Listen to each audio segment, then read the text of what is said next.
All right. Hello, everyone. This lesson's going to go over 6-1, solving systems by graphing.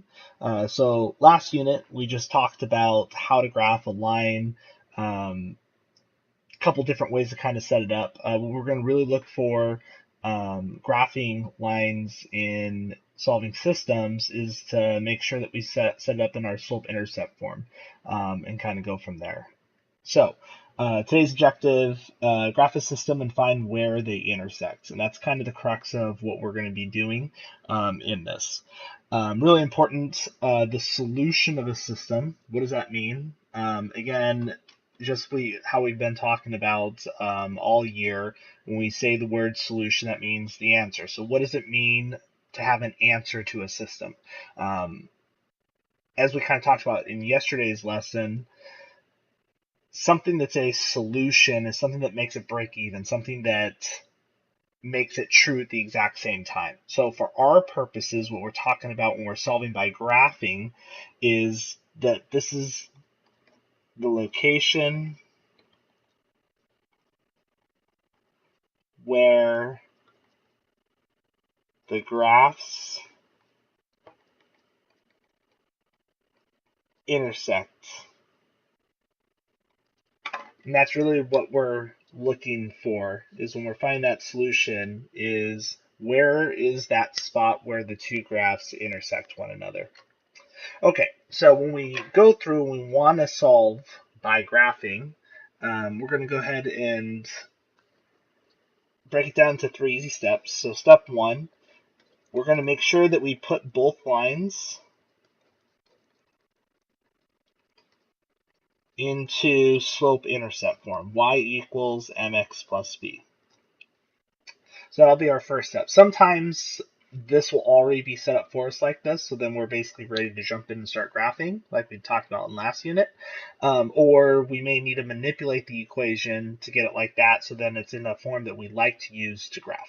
And we'll talk about why we want to use this and kind of go through in a moment. Second step, once we have that, is to actually graph the line. So graph the lines using our y-intercept and our slope, so defining what that m and b is for each of the equations, and then graphing from there. And then the third, find where the graphs cross each other.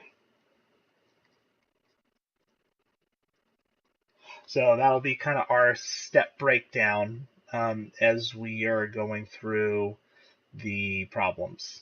All right, so our first example we have here, y equals x plus 2 and y equals 3x minus 2. All right, so the good news is our step 1 is to make sure they're in y equals mx plus b, y equals mx plus b, y equals mx plus b. So our step 1 is already completed. We're going to go ahead and label. So for our first equation, our m is 1, our b is 2. And again, remember, m is the number in front of x. B, our y-intercept, is the number added on the end there. And then for our second equation, our m is 3, and our b is negative 2. And of course, that is fine to leave it like that. The slopes we could always change into rise over run, so we could always say that these are 3 over 1 or 1 over 1 to make it simple. So I'm going to kind of color code these when we go ahead and place it onto our graphs. So I'm going to go ahead and graph the first equation. So I begin at 2, so 2 on the y-intercept. From there, I'm going to travel up 1 over 1. So up 1 over 1.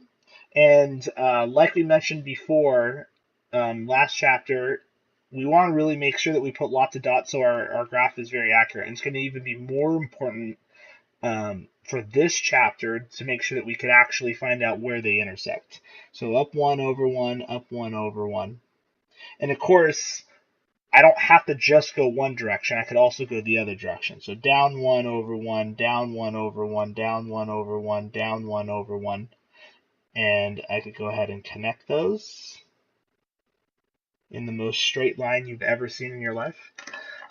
All right, second line, begin at -2. And now I'm going to go up 3 over 1. So 1, 2, 3 over 1. 1, 2, 3 over 1. 1, 2, 3 over 1. Connect these up. Okay. And you can see something that happened that we wanted to have happen is I put a pink dot on the brown dot, and you can see that that's the location where it is. So when we're solving by graphing, you should be able to put out enough dots for them to intersect. Now, what happens if the dots don't line up exactly and they kind of cross at some arbitrary points?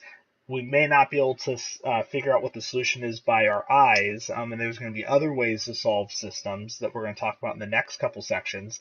But for the most part, the problems that we work on solving by graphing, they should overlap like that. So if that's not happening at this point, you're probably making a math mistake and going back. So there's step 1. Step 2 was making sure that we actually graphed it, which is what we did. And then step 3 is going to be our solution, and it is crossing at 2, 1, 2, 3, 4. So it's crossing at the point 2, 4. And there's my problem. All right, step 2. So problem number 2. All right, we're going to go through the similar steps. So making sure they're in y equals mx plus b, which they're not. So let's go ahead and change both of them. So I'm going to move the 2x over.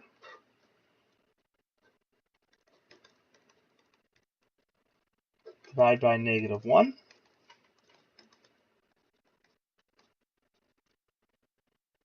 Okay. My second line, -2x minus 1 equals -1. Notice how I'm organizing my math also. So I'm not trying to squeeze everything in here. I'm using my space to rewrite and then work vertically. This is going to help most of you stay successful going through. So please make sure you're using paper and spacing. So I'm going to, again, move this 2x over because my goal is to isolate that y by itself. Dividing by -1, y equals -2x plus 1. Okay, so from here, I have my slope is -2 over 1, my b is 1, and for this one, my slope is 2 over 1, my b is 5.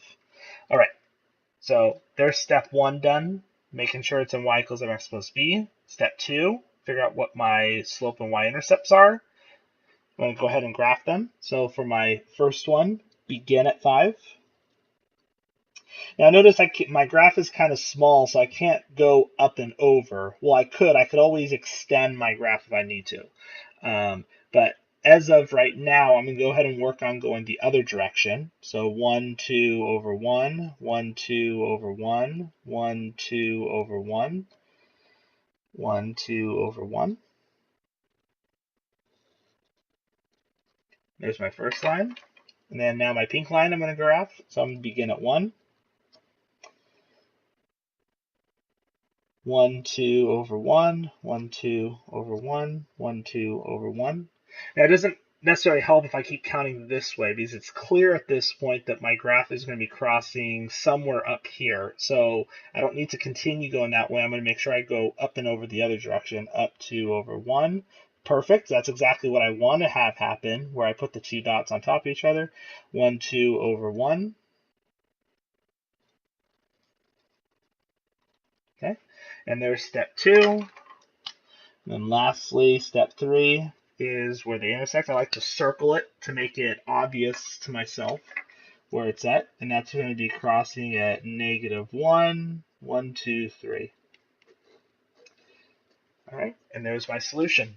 One last thing is what if the solution of the system is where 2 lines cross, what happens if they don't cross? So kind of think about that. We're going to go ahead and talk about that in class tomorrow. So come with any ideas that you think.